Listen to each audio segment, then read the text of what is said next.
안녕하십니까. 오늘은 지난번에 이어서 주님 없는 복음 10강 쉼의 멍에를 메고 따르라 초청하시다 라는 주제를 가지고 말씀드립니다.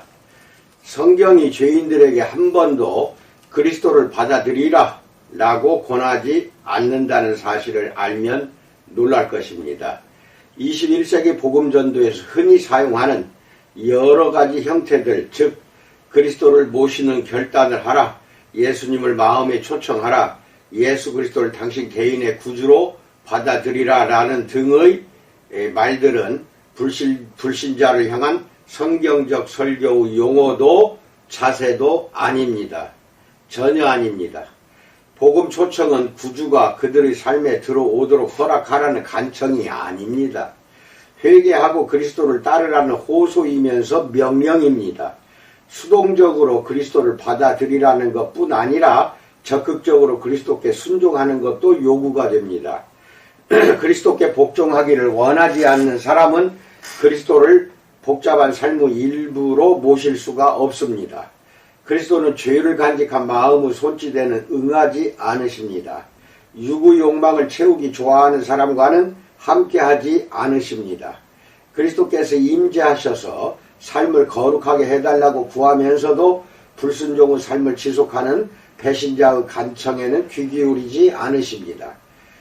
구속이라는 위대한 기적은 우리가 그리스도를 받아들이는 것이 아니라 그리스도께서 우리를 받아주시는 것입니다. 사실 우리는 스스로 그를 사랑할 수 없습니다. 요한일서 4장 19절. 구원은 하나님이 불신자의 마음을 변화시켜 그가 죄에서 빛의 나라로 구출하십니다. 골로새서 1장 13절 보세요. 그 과정에서 그리스도가 믿음을 통해 그 마음에 들어가 거하십니다. 에베소 3장 17절 보세요. 이처럼 회심은 단순히 죄인이 그리스도를 모시기로 결단하는 것이 아닙니다. 먼저 그 개인을 변화시키는 하나님의 주권적인 역사가 일어나야 합니다. 복음서에서 설명하는 예수님은 현대의 복음 전도자들이 흔히 상상하는 모습과는 전혀 다릅니다. 구주는 밖에 서서 우리가 그를 거듭나지 않은 삶으로 초청하기를 초조하게 기다리는 예비 구속자가 아닙니다.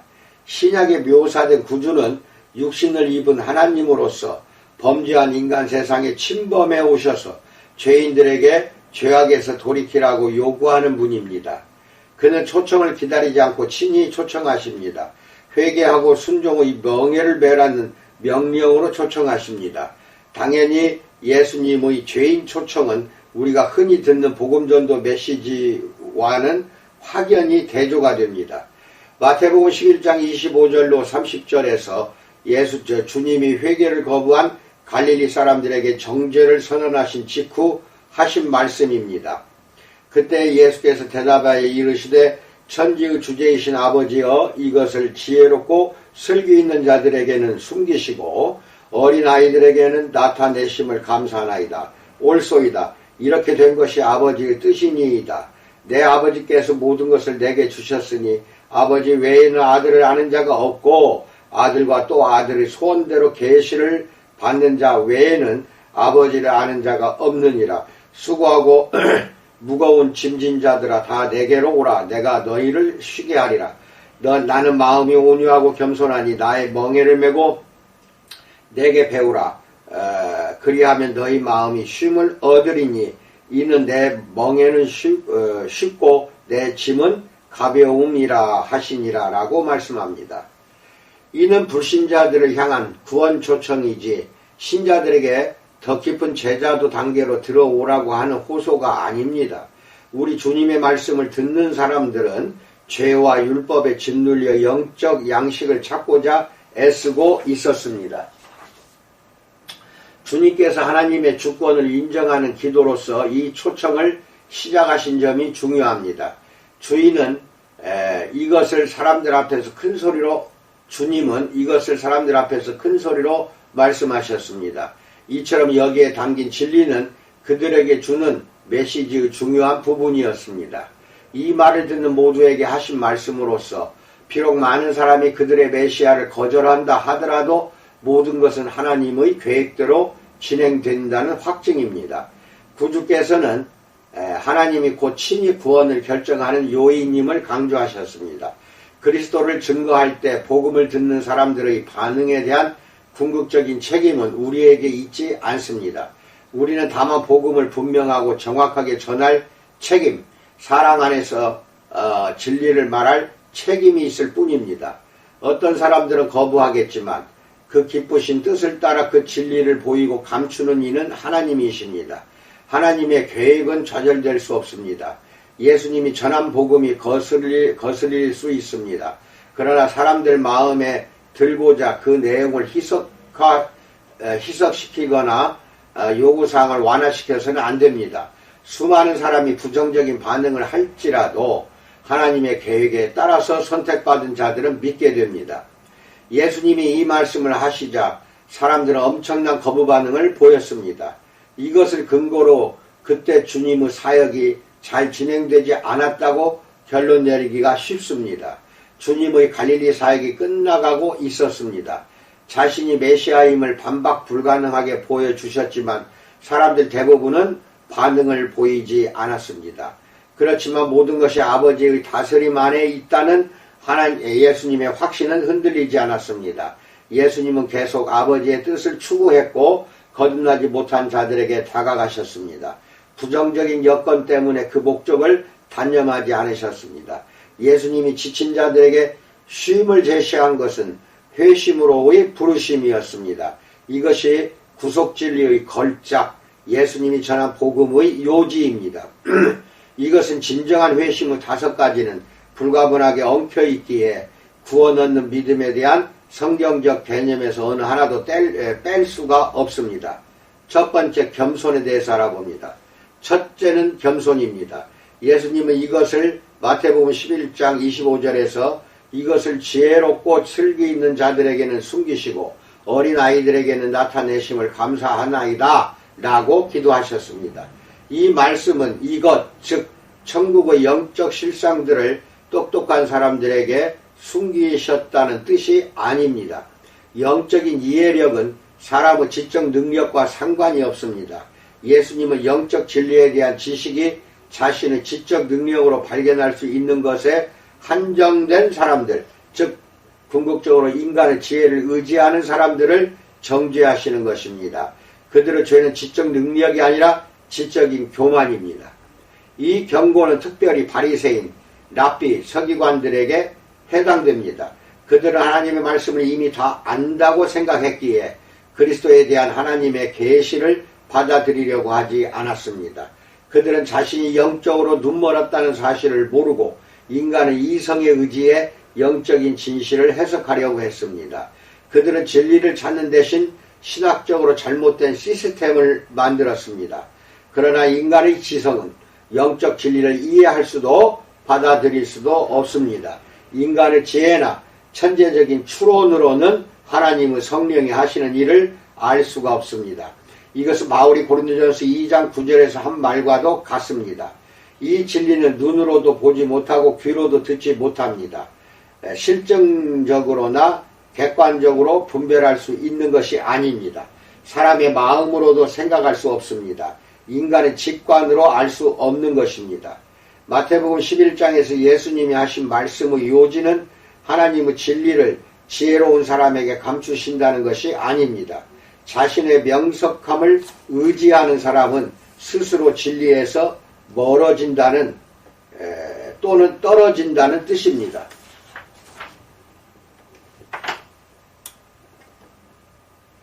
그들의 지혜와 총명은 교만 때문에 오류에 빠졌습니다. 그들은 하나님의 진리를 거부했습니다.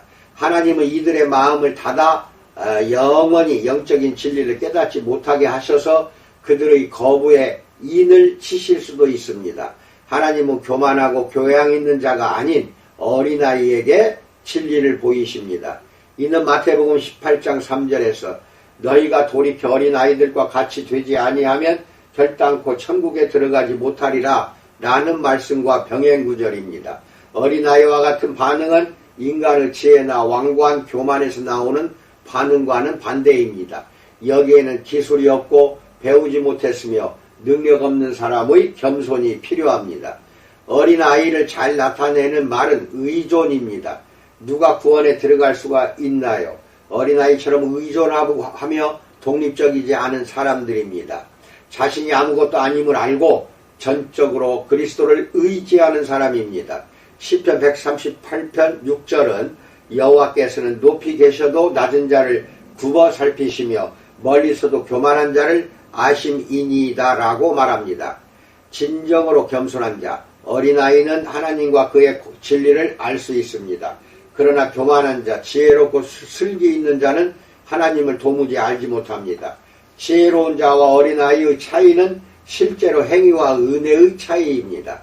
그리스도를 거부한 갈릴리 사람들은 행위에 기반한 의의 시스템을 지향했습니다. 그들은 잘 나가고 스스로 충분하며 자기중심적인 사람이었습니다. 예수님은 그들이 사랑하던 모든 것을 반대하던 입장이었기에 그들은 예수님을 거부했습니다. 덜 배운 사람, 자신의 가진 것 없음 때문에 심히 괴로워하는 사람, 비천하고 상한 마음을 가진 사람은 예수님을 받아들일 준비가 되어 있었습니다. 그들은 자신이 의지할 의의가 없었습니다.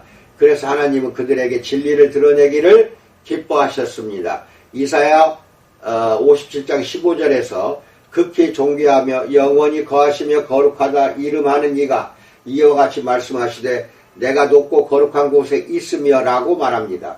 여호와는 우리가 생각할 수 있는 가장 높은 곳에 계시는 분이라는 말씀입니다. 그러나 이어서 마태복음 11장 28절에서 또한 통회하고 마음이 겸손한 자와 함께 있나니 이는 겸손한 자의 영을 소생시키며 통회하는 자의 마음을 소생시키려 함이라 라고 말합니다. 이 구절을 소생시키며 라는 말은 70인역에서 쉬게 하리라 라고 번역된 단어와 같은 헬라어입니다. 하나님은 겸손한 자, 통회하고 마음이 겸손한 자, 의존한 자에게 쉼, 즉 구원을 주십니다. 여기서 쉼이라는 것은 구원입니다. 교만한 자는 설 자리가 없습니다. 고린도전서 1장 26절로 28절에서 이렇게 말합니다. 형제들아 너희를 부르심을 보라. 육체를 따라 지혜로운 자가 많지 아니하며 능한 자가 많지 아니하며 문벌 좋은 자가 많지 아니하도다. 그러나 하나님께서 세상의 미련한 것들을 택하사 지혜 있는 자들을 부끄럽게 하려 하시고 세상의 약한 것들을 택하사 강한 것들을 부끄럽게 하려 하시며 하나님께서 세상의 천한 것들과 멸시받는 것들과 없는 것들을 택하사 있는 것들을 폐하려 하시나니 라고 말합니다. 이들은 자신의 필요를 알며 교만하지 않은 사람들이었습니다. 교만은 나는 나 혼자 할 수 있다. 나 자신에게 자원이 있다라고 말합니다. 그런 자세를 취하는 지혜롭고 능한 자는 하나님 나라에 들어가지 못합니다. 두 번째, 계시에 대해서 알아봅니다. 회심의 두 번째 필수적 요소는 계시입니다. 구원은 그리스도를 통해 하나님이 주시는 계시만을 어린아이같이 의지하는 사람에게 주어집니다.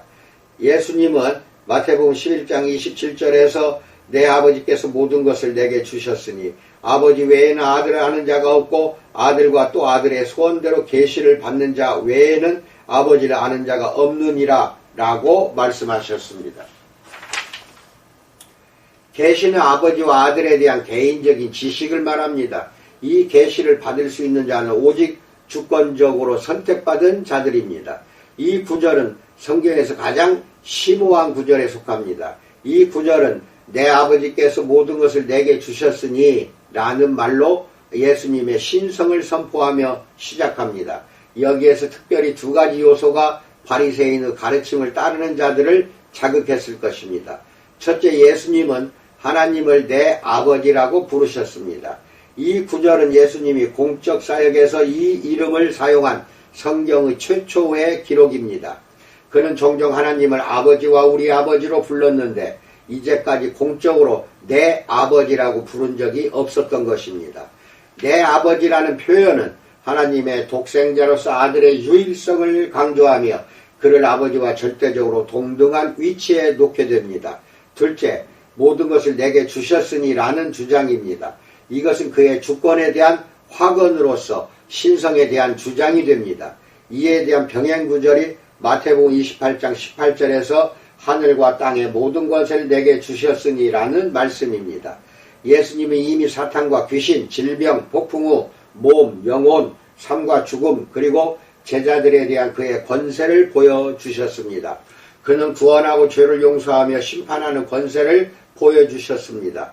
사람과 땅, 하늘, 지옥, 심지어 시간을 다스리는 권세를 가지셨음을 증거해 보이셨습니다.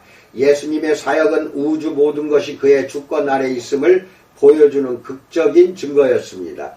마태복음 11장 27절은 내 아버지께서 모든 것을 내게 주셨으니 아버지 외에는 아들을 아는 자가 없고 라고 말합니다. 인간의 능력으로는 그 아들 성자를 아는 것처럼 그 아버지 성부를 알 수가 없습니다. 유한한 인간은 그런 지식을 가질 수가 없습니다. 그렇게 철학과 인간이 만든 종교는 헛되고 열매가 없습니다. 그러면 우리는 어떻게 하나님을 알 수 있는가요? 하나님의 아들로부터 오는 계시 외에는 없습니다. 아들과 또 아들의 소원대로 계시를 받는 자 외에는 아버지를 아는 자가 없느니라 라고 말합니다. 이처럼 하나님은 어린아이에게 진리를 계시하기로 하셨습니다. 온전히 의존하며 인간의 지식이 없는 사람들이 하나님의 진리를 계시받게 됩니다. 세 번째, 회개에 대해서 알아봅니다. 하나님의 주권적 은혜가 구원 얻는 계시를 받을 자를 결정한다는 사실을 받아들이기가 힘듭니까? 그렇다면 이 말에 이어 즉시 모든 사람을 초청하는 말이 나오는 것에 주목하십시오. 마태복음 11장 28절에서 수고하고 무거운 짐진 자들아 다 내게로 오라 내가 너희를 쉬게 하리라 라고 말씀합니다. 이 구절들 사이의 긴장은 요한복음 6장 37절의 긴장과 유사합니다. 거기서 주님은 아버지께서 내게 주시는 자는 다 내게로 올 것이요 라고 하시고 즉시 이어서 내게 오는 자는 내가 결코 내쫓지 아니하리라 라고 말씀하셨습니다. 하나님은 주권적으로 선택하시지만 열린 초청을 하십니다. 이 둘을 조화시키기가 어렵기는 하지만 두 진리를 모두 인정해야 합니다. 수고하고는 헬라어로 코피아오로서 땀을 흘려서 탈진할 정도로 수고함을 나타냅니다. 여기서 이 말은 예수님이 사용하신 대로 인간의 노력을 통해 하나님을 기쁘시게 하려는 시도가 헛됨을 가리킵니다. 이는 진리를 찾다가 지친 자, 구원을 얻으려는 노력이 좌절된 자를 말합니다. 무거운 짐진 자는 계속 무거워지는 짐을 지고 고되게 일하는 사람의 불쌍한 모습을 연상하게 합니다. 랍비들은 영적인 안식을 찾으려면 그들이 정한 종교법의 세부 항목까지 지켜야 한다고 말했습니다. 그러나 그 법은 너무 무거워서 도저히 맬 수 없는 멍해가 되었습니다. 사도행전 15장 10절 보세요. 그리하여 랍비들의 가르침은 백성 전체로 그 양심이 죄에 눌리고 죄책에 시달리게 하여 완전히 기진함으로써 안식이 절대적으로 필요하게 만들었습니다. 여기서 정확히 회개하라는 말이 사용되지는 않았지만 회개는 우리 주님이 요구하신 것입니다. 내게로 오라 라는 명령은 완전히 돌아서는 것, 완전한 방향 전환을 요구합니다. 이는 자신에게 해답이 없음을 아는 자들을 위한 초청입니다. 그들은 죄에 억눌리고 짓눌려 자기 노력으로는 천국에 갈 수 없으며 자신이 잃어버린 바 된 자임을 압니다. 주님은 돌아오라 너희의 헛된 절망을 버리고 오라 내가 하나님의 은혜를 선물로 주겠다라고 하십니다. 짐을 가지고 와서 거기에 예수님을 더하라고 하지 않으셨습니다. 이 초청은 자기 자신의 자원이 바닥났음을 아는 사람, 자아와 죄에서 구주께로 간절히 돌아서는 사람을 대상으로 합니다. 자기 죄를 즐기는 사람은 초청하지 않습니다. 마태복음 11장 20절로 24절에서 예수님이 고라신과 벳세다, 가버나움 성을 질책하신 이유는 그들이 회개를 거부했기 때문입니다. 이제 잠시 후 예수님은 자기의 행위에 기초한 신앙에 지친 자, 수고하는 자를 향해 자기에게로 돌아와 짐을 내려놓으라고 초청하십니다. 네 번째, 믿음에 대해서 알아봅니다. 진정한 회심에 필요한 또 하나의 필수적 요소는 믿음입니다. 내게로 오라 라는 말씀은 나를 믿으라 라는 말씀과 동일합니다. 요한복음 6장 35절에서 예수님은 나는 생명의 떡이니 내게 오는 자는 결코 줄이지 아니할 터이요 나를 믿는 자는 영원히 목마르지 아니하리라 라고 말씀하셨습니다. 예수님께로 온다는 것은 그를 믿는 것입니다. 믿음은 회개의 다른 측면입니다. 회개는 죄로부터 돌아서는 것이고 믿음은 구주께로 돌아가는 것입니다. 모두 하나의 돌아섬입니다. 구원은 자신의 진리를 계시하신 주권적 하나님에 의해 마음이 겸손해질 때 이루어집니다. 그때 영혼은 절망 가운데 주로부터 돌아서서 그리스도를 받아들입니다. 이것은 지적인 활동, 즉 이것은 지혜롭고 슬기 있는 자에게 매력적인 것이 아니라 온 마음이 그리스도께로 돌아서는 일입니다. 다섯 번째, 복종에 대해서 알아봅니다. 구원은 여기서 끝나지 않습니다. 진정한 회심에는 또 하나의 요소, 즉 복종이 있습니다. 예수님의 초청은 내가 너희를 쉬게 하리라 라는 말씀으로 끝나지 않습니다. 계속해서 마태복음 11장 29절로 30절에서 나는 마음이 온유하고 겸손하니 나의 멍에를 메고 내게 배우라. 그리하면 너희 마음이 쉼을 얻으리니 이는 내 멍에는 쉽고 내 짐은 가벼움이라 라고 말씀합니다. 예수님의 주재권에 복종하라고 하라는 부르심은 예수님의 구원 초청의 일부요 한 묶음입니다. 예수님의 멍에를 메려고 하지 않는 사람은 그가 주시는 구원의 안식에 들어갈 수가 없습니다. 예수님의 말씀을 들은 사람들은 멍에가 복종을 상징함을 알았습니다. 이스라엘에서는 멍에를 나무로 만드는데 세심하게 다듬어 그것을 맬 짐승의 목에 맞춥니다. 예수님은 나사렛의 요셉 목공소에서 일하실 때 멍에를 많이 만드셨을 것입니다. 멍에는 짐승에게 짐을 지게 할 목적, 주인이 그 짐승을 이끌게 할 목적으로 사용되었습니다. 이것은 구원을 완벽하게 보여주십니다. 멍에는 또한 제자도를 상징했습니다. 우리 주님이 내게 배우라 라고 하셨을 때 그 말이 무엇을 상징하는지 유대 청중은 바로 알아들었습니다. 고대 문헌에서는 스승에게 복종한 학생을 스승의 멍에를 맸다고 했습니다. 한 저자는 이런 속담을 기록합니다. 너의 목을 멍에 아래 두고 너의 영혼이 가르침을 받도록 하라 라고 말합니다. 랍비들은 훈계의 멍에, 토라의 멍에, 율법의 멍에를 이야기했습니다. 멍에는 또한 순종을 의미하기도 했습니다. 그러므로 멍에는 예수님을 구주로는 받아들이되 주로는 받아들이지 않아도 된다는 생각을 반박합니다. 예수님은 그의 멍에를 맬 의사가 없는 자에게는 그에게 오라고 하지 않으십니다. 진정한 구원은 죄인이 간절한 마음으로 그리스도의 다스림을 받을 의사를 가지고 자기 죄에서 그리스도께로 돌이킬 때 일어납니다. 구원은 은혜를 인하여 믿음을 통하여 이루어집니다. 인간의 행위와는 상관이 없습니다. 우리가 하나님의 은혜에 대해 할 수 있는 단 한 가지 반응은 상한 마음의 겸손으로 이것이 죄인을 그의 옛 삶에서 그리스도께로 돌아서게 합니다. 그렇게 돌아섰다는 증거로 복종하고 순종하려는 의지가 나타납니다. 냉담한 불순종과 의식적인 거역이 줄어들지 않고 계속된다면 그 사람의 믿음을 의심할 만한 충분한 이유가 됩니다. 율법의 멍에, 인간 노력의 멍에, 행위의 멍에, 죄의 멍에는 모두 무겁고 쓰리고 괴로운 멍에입니다.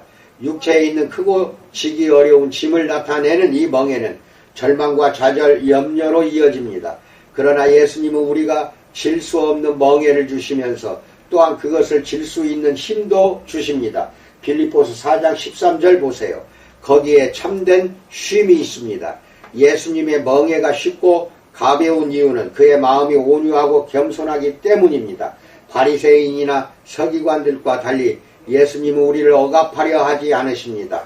예수님은 우리가 질 수 없는 짐을 쌓지 않으십니다.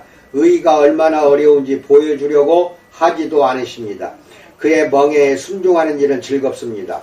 멍에가 목에 쓰리다면 우리가 불순종하기 때문입니다. 그리스도께 복종할 때 멍에는 고통스럽지 않습니다. 오히려 즐겁습니다. 너희 영혼이 쉼을 얻으리니 라는 말씀은 죄책과 죄의 짐에서의 해방을 뜻합니다. 예레미야 6장 16절을 반영하는 것인데 거기서 선지자는 여호와께서 이와 같이 말씀하시되 너희는 길에 서서 보며 옛적 길 곧 선한 길이 어디인지 알아보고 그리로 가라. 너희 심령이 평강을 얻으리라 하나 그들의 대답이 우리는 그리로 가지 않겠노라 하였으며 라고 말했습니다. 예수님은 이와 똑같은 반응을 얻으셨습니다.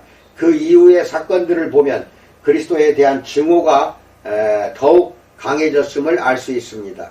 결국은 거부하는 무리들이 그를 십자가에 못 박아 죽이는 데까지 이르렀습니다. 그의 멍에는 쉽습니다. 그러나 위선자, 거역하는 자, 완고한 자, 죄에 물든 마음을 가진 자는 예수님께로 오라는 명령을 받아들이기 힘듭니다. 예수님의 초청은 거부당했습니다. 그의 구원은 거절당했습니다. 이 사람들은 자기 죄의 어둠을 그리스도의 명광의 빛보다 더 사랑했습니다. 그리하여 그리스도의 주재권을 불신하는 거부를 통해 스스로를 정죄했습니다. 아멘. 이상입니다. 복음서에 나오는 예수님의 말씀의 깊은 뜻은 우리가 슬쩍 얕은 생각을 가지고 읽고 말면 깊은 뜻을 모릅니다. 제가 지금 계속 10강까지 진행하고 있는 것은 복음서의 예수님의 말씀을 깊이 있게 들여다보는 내용들입니다. 그래서 특히 신학을 배우려고 하는 학생들은 제가 하는 내용을 반드시 이 영상 들으셔야 됩니다.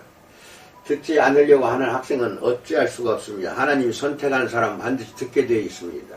근데 하나님이 선택하지 않는 자들은 무엇인가 말씀을 전달하는 특히 여러분의 스승인 교수의 말도 듣지 않으려고 한다면은 과연 여러분을 하나님이 선택했다고 나는 그렇게 생각하지 않습니다. 조심하십시오.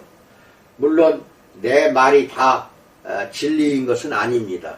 예수님의 말씀만 진리이고 그 말씀만 우리는 순종하면 됩니다. 그런데 그 말씀을 받아서 여러분에게 선포하는 것이 또한 하나님의 사역이라고 여러분은 믿어야 됩니다. 나한테 주신 사명이고 사역이기 때문에 이렇게 어려운 과정에서 1000편 이상의 영상을 계속 여러분에게 보여주고 있는 것이니까 꼭 들으시기 바랍니다. 이상입니다.